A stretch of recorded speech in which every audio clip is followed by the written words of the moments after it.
also fascinated by your book about, dealing with the chaos in which, as you yourself say, men find themselves in, or it's predominantly aimed at men.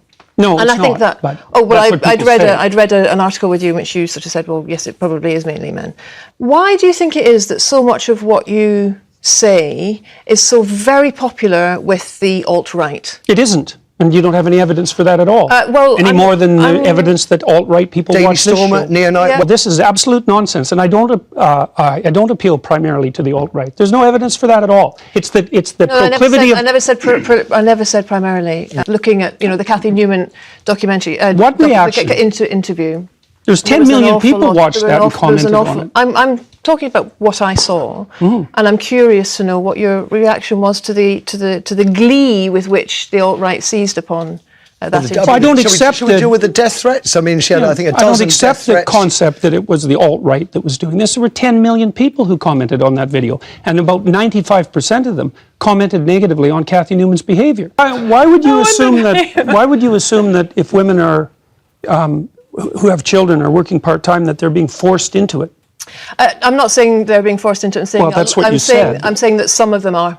There's a whole stuff about C16, right? It wasn't actually about pronouns. It was about making sure that trans people don't get killed. No, it was about pronouns. Like the theory, there's nowhere in the world where this is done yet. But it's having the opposite effect that the gender equality types predicted. Opposite, not the same. And it isn't a theory, it's actually data driven by tens of thousands of surveys and the best scientific literature on the topic. It's not a theory, and I didn't come about it because of my political perspective. I looked at the data.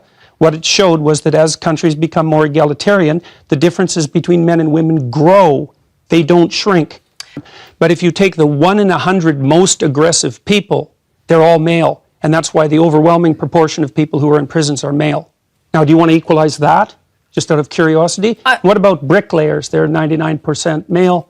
And we've got about 3/4 of the population now in universities in the humanities and social sciences are female. Yeah. Are we going to equalize that? What I'm trying to equalise is opportunity and choice. Fine, let's equalise choice. You agree on that. But we won't get equal outcome that way. And I think that what happens then, nobody knows, because we've never done it yet. We do know. We know what's happened in Scandinavia. But it's not fully got there yet. No, but it's going in the opposite direction that everyone predicted, and strongly. I think